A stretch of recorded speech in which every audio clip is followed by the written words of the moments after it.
अब हो रहा क्लियर।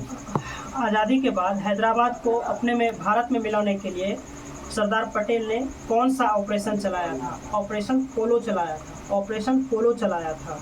सहायक संधि का जनक किसे कहा जाता है? सहायक संधि का जनक सबसे पहले डुप्ले, फ्रांस का रहने वाला था।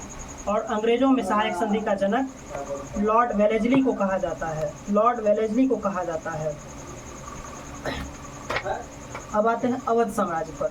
अवध साम्राज्य की राजधानी लखनऊ। अवध साम्राज्य की राजधानी लखनऊ और इनके संस्थापक सआदत खान। अवध साम्राज्य के संस्थापक सआदत खान। अवध साम्राज्य के समय में ही 1739 ईस्वी में नादिर शाह ने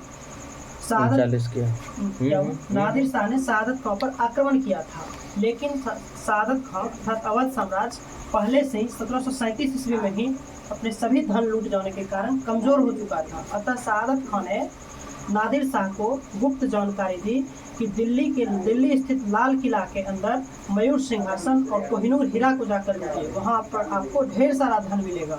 और नादिर शाह दिल्ली गया और दिल्ली स्थित लाल किला के मयूर सिंहासन और कोहिनूर हीरा को ले लिया। इतना सारा धन उसे वहाँ प्राप्त हुआ कि वह उसे संभाल कर नहीं ले जा पाया। अंततः वह सोचा कि जाते हैं नादिर शाह को भी इससे थोड़ा धन दे देंगे, और वह नादिर शाह को नहीं बल्कि सआदत खान को भी दे देंगे।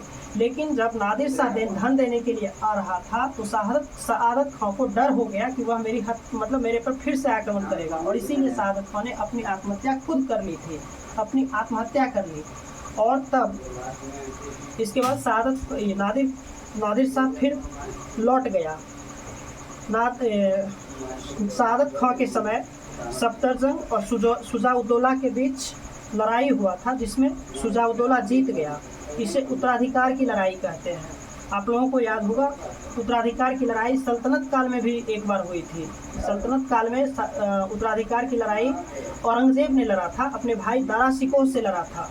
शाहजहां उस समय इनके पिता जो कि शासक हुआ करते थे, शाहजहां ने अपने बड़े बेटे दारा शिकोह को उत्तराधिकार घोषित कर दिया था। लेकिन औरंगजेब को यह नागवार गुजरा और दोनों के बीच 4 युद्ध हुआ था। कौन कौन सा युद्ध?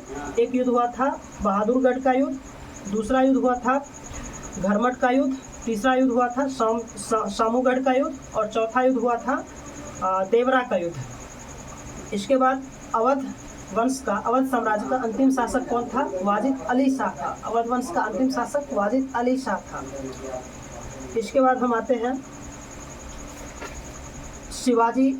इसके बाद मराठा साम्राज्य स्टार्ट करते हैं। मराठा साम्राज्य के संस्थापक कौन थे? मराठा साम्राज्य के संस्थापक शिवाजी थे। शिवाजी का जन्म 20 अप्रैल 1627 ईस्वी को पूना के शिवनेर गांव में हुआ था, और ये सिसोदिया राजपूत वंश से ताल्लुकात रखते थे। शिवाजी की मां का नाम जीजाबाई और पिता का नाम शाहजी भोसले था। शिवाजी की पत्नी का नाम ताराबाई था। शिवाजी के गुरु का नाम दादा कोंडदेव था, जो कि उनके राजनीतिक गुरु थे, और इनके शिवाजी के धार्मिक गुरु का नाम रामदास था।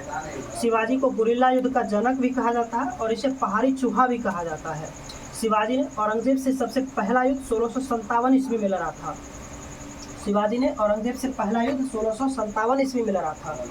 शिवाजी ने 1664 ईस्वी में सूरत को लूटा, जिससे औरंगजेब गुस्सा हो गया और उसने शाइस्ता खां को और शिवाजी को मारने के लिए या हत्या करने के लिए भेजा, लेकिन शिवाजी ने शाइस्ता खां की हत्या कर दी। शिवाजी और औरंगजेब के सेनापति जयसिंह के बीच 1665 ईस्वी में पुरंदर की संधि हुई। शिवाजी संधि के परिणाम स्वरूप शिवाजी द्वारा जीते गए 35 किलो में से 23 किलो को शिवाजी को वापस करना पड़ा था। औरंगजेब ने धोखे से 1666 ईस्वी में जयपुरी महल में शिवाजी को कैद कर लिया था। शिवाजी ने 1670 ईस्वी में सूरत को फिर से लूटा था। 1674 ईस्वी में शिवाजी का राज्याभिषेक हुआ। 1674 ईस्वी में शिवाजी का राज्याभिषेक हुआ। राज्याभिषेक किसने कराया था? राज्याभिषेक बनारस के पंडित गंगा भट्ट ने करवाया था। शिवाजी ने खुलकर जजिया कर का विरोध किया था। औरंगजेब ने शिवाजी को राजा की उपाधि दी थी। शिवाजी का अंतिम युद्ध कौन था? कर्नाटक का युद्ध था। शिवाजी की मृत्यु 1680 ईस्वी में हो गई। शिवाजी का उत्तराधिकारी कौन बना? संभाजी। शिवाजी का उत्तराधिकारी संभाजी बना। अकबर द्वितीय को संरक्षण देने के कारण औरंगजेब ने संभाजी की हत्या कर दी। अब आते हैं साहू जी पर। साहू जी ने छत्रपति